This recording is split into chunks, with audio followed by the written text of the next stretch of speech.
Well, we've made it to October, so welcome to eclipse season. I know, I should have just done jazz hands to like emphasize that.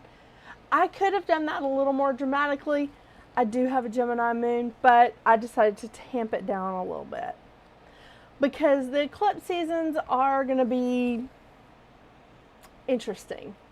A little intense, they always are, but this is very interesting. So it's not as, the placements aren't as bad as last year, as last October and November, but definitely some interesting stuff. So I'm not going through all the transits, but I'm going to try to hit the highlights here. October. We kick off October with, on the 4th, having Mercury go into Libra. Libra is not a bad place for Mercury. Mercury's pretty happy in Libra. Not as happy as he was in Virgo because Mercury rules Virgo. So he's very, very happy there. Mercury in Libra, it's okay. It's pretty chill. You know, needing some balance. Love that. On the 8th, we have Venus moving into Virgo. Now, this is a fall position for Venus. Venus does not like being in Virgo. Venus does not enjoy persnickety, analytical Virgo. I can't imagine why. But this is not the happiest place for Venus. It is better than having Venus retrograde. I think we can all agree to that. But it is the fall position for Venus.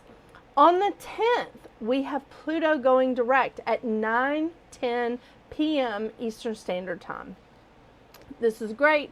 Pluto kicked off retrograde season, and now he's going direct, and the rest of the planets are going to follow. Yay! So glad for this. All right, on the 12th, we have Mars moving into Scorpio. This also is a good thing. Mars has been in Libra, and Mars in Libra is very passive aggressive. So Mars moving into Scorpio is strengthening. It's a really good place for Mars. We're happy. Moving on ahead. On the 14th, we have our new moon in Libra and our solar eclipse. So not only do we have the moon and the sun conjunct with this new moon in Libra, we also have Mercury conjunct this nice little solar eclipse. So we're going to be working with a lot of communication here, especially those of you that have a lot of Libra placements. So make sure that you are on your path. Make sure you are, working your plan. I like to say that lately. I don't know why. Do you know why, Mouse? On the 22nd, Mercury moves again. Mercury moves into Scorpio. Again, Mercury's pretty chill in Scorpio. Everything seems good. This is where we sort of dive deep into our secrets. Maybe we're not communicating as much. Maybe we're holding some stuff back. It's not bad. It's not a bad thing. On the 23rd, we have the sun moving into Scorpio. Excellent Scorpio season. Gotta love that. On the 28th, we have a full moon in Taurus. The sun's in Scorpio. We have a full moon in Taurus, and we have a lunar eclipse. Yes. So we have the lunar eclipse, and this is going to affect, again, Scorpio placements. The reason why it's affecting Scorpio placements so much is because that Jupiter retrograde is definitely affecting people that have Scorpio placements, feeling like maybe they don't have enough in certain areas of their life. Look and see where Scorpio is in your chart, what house it's ruling. Take a look and see. Then, to cap it all off, and it's one of our favorites here, right? Halloween on the 31st and the start of Samhain. It takes us into November 1st. So really an excellent time. Excellent time. So we end the month. We end October with 4 planets in Earth, 5 planets in water, the North Node in Aries, 1 tiny little placement of fire with North Node in Aries, and nothing in air. So this is challenging. And again, I'm not talking about asteroids. I didn't even mention asteroids. But this is huge. So we have a lot going on with keeping grounded in our emotions. Keep that in mind as we go through the month, and let's see what we have for your individual numerology. Are you ready for that, Mouse? I'm ready.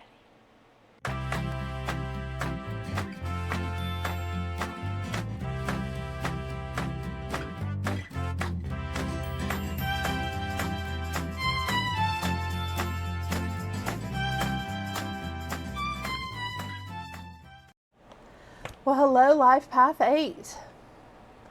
Here we are, October. So October for you, Life Path 8, is a 7-month. We're in a 7-year. So you're sort of doubling down on that energy. Now, since it's a 7-month and a 7-year, there's some importance placed on the eclipse energy for this month. So please watch the aspects that are happening around the eclipses. Pay attention to the eclipse energy. Pay attention to Venus, because Venus is it rules Taurus and Libra, which is balance, but it's also like material things like abundance, which is right up your alley. So pay attention to Venus, because Venus is going to be not the happiest, but Venus is going to be in Virgo, and also Mercury. I know, lots of stuff going on with you this month, really. And that doesn't surprise me. It's almost like you're gearing up to experience your year next year, because next year is an 8-year in numerology. So back to the 7-year that we're currently in, and the 7-month. This is going to be a month of spiritual connection for you, to each other, to the universe, to nature, to my cat who's moving my camera. Okay. Excuse me for a moment, Life Path 8. The spiritual connection to each other, to the universe, to nature. This is definitely a time of spiritual study, expanding yourself spiritually, or even your metaphysical knowledge. This is a time of analysis. It's a time of discovery. It's a time to search for and recognize peace. This is definitely a time of insight and to trust your own judgment. I want to say like philosophy, contemplation, introspection, yes, are all definitely a part of that 7 energy, but it's also assessment. It's also really looking closely at things and seeing, let's assess this and see how we can change it, how we can fix it, or how we can make it better. This is also a great time of rest and sort of recouping yourself, because when we move into an 8-year or even an 8-month, that's coming up for you next month, even when we move into an 8-month, it's going to be like, there's going to be a lot of movement for you. It's going to be that infinity symbol that I keep telling you is an 8 turned over on its side. It just keeps on going like the Energizer Bunny. The shadow side of a 7 is self-imposed isolation, self-doubt, insecurity, and running from problems and decisions. This is not usually a thing that 8s have an issue with. However, when you're doubling down on that 7 energy, it could leak in a little bit, so beware. The lessons of the 7 are making choices without retreating from others, and finding the answers within yourself and trusting them. I know. It's a great time for you. It is. Because you are all about abundance, understanding that there's an infinite supply.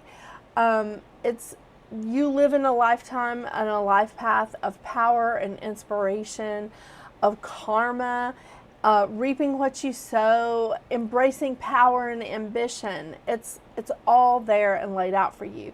You love to set an example of self-empowerment for others. So trusting your own judgment and setting that example for people, again, is a wonderful thing for you. It's right up your alley. You like to see the best in others. fantastic. That's going to help your connection. It's going to help like your connection to everyone. This is, you live in a time of service, so you definitely, again, reaping what you sow. You want to give, but you also want to receive. That's part of the infinity symbol. Up and down, up and down. Love it, love it. The shadow effects of an 8, as you well may know, because, well, unless you're new here, is too much responsibility. Feeling responsible for other people's choices. Trying to fix others. Oh yeah. Attachment to the material, which is why we need to watch Venus, and leading with the ego. Now, the lesson of the 8 is to lead with compassion for others and not from the ego. So this is where you can really, again, embrace and trust your own insight. But I think the key word for you for this month specifically is assessment and discovery. I love that this is a time of contemplation and introspection, but knowing how an 8 thinks, I think you need to assess and discover what the real problem is. Be analytical. I know, even in this time of Libra and Scorpio. All right, I'm reading from 2 decks of cards today. The usual, the Goddess Guidance Oracle deck, and the Healing Oracle Crystal reading cards. I'm only reading from 2 decks this month because I felt like the energy of this eclipse, these eclipses that are coming up, was enough. And then I didn't need to add to it. So, we're going to go with that. We're going to stick with the 2 decks. It's going to be great. Yeah, because this is a lot. There's a lot of eclipse energy, and I think that that's what I wrote down, like for you to watch Venus and the eclipse energy and all the aspects that Venus is making, especially around these eclipse energies. And I don't know what your chart is. I don't know what your astrological signs are, but whatever placements that you have in Libra and Scorpio, make sure that you're keeping an eye on things in those areas.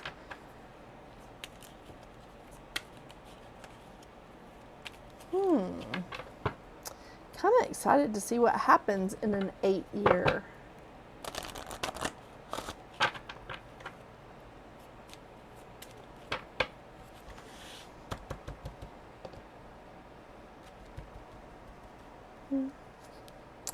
Ooh, Vesta. Home. Love that.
Herkimer Diamond, Dreams. Oh my gosh, I love Herkimer Diamonds. Most of these crystals were given to me as gifts, but I have actually pendants with Herkimer Diamonds on them. And these 2 cards kind of match Life Path 8. All right, Vesta, Home. Oh, how lovely. Your household situation is improving, either through a move or a healthy change in the occupants. And the Herkimer Diamond, Dreams. I really love Herkimer Diamonds. Okay, Herkimer Diamond. Herkimer Diamond is a wonderful gift to humanity from the Crystal Kingdom. Its medicine holds the key to remembering and accessing our dream state. Sleep with this magical crystal under the pillow, and it will allow you to remember your dreams and access the magic that they bring. When working closely with this crystal, you will also find new inspiration and clear the blocks to your creativity. It invokes your dynamic personality and vibrancy, allows you to shine in your totality and magnificence. It activates inspiration and new ideas and clears creative blocks. It sweeps the mind clear of clutter. Well, that's an amazing thing, sweeping the mind clear of clutter in a 7-month for you. When you're trusting your own judgment and you're searching for peace. Oh yeah. I dig this. This is awesome. All right, Life Path 8. Well, I appreciate you joining me today so much. I appreciate you making numerology the show to watch on this channel, apparently. I love it. I love it, love it, love it. And because I appreciate you, I'm still celebrating, well, Mouse?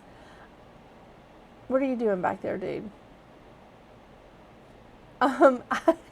I'm still celebrating the 1-year anniversary of my channel, so make sure you check out my website at metaphysicalroundtable.com. I am running the reading special for 1 week in October, and the reading specials that I have, and I'm also got some giveaways that I'm doing, so make sure you check out how you can enter into those giveaways. Yeah, he believes it too. He believes you should check it out. It'll be great. All right, Life Path 8, I hope you have a wonderful October. And until we see each other again, get out there and make your magic. Bye.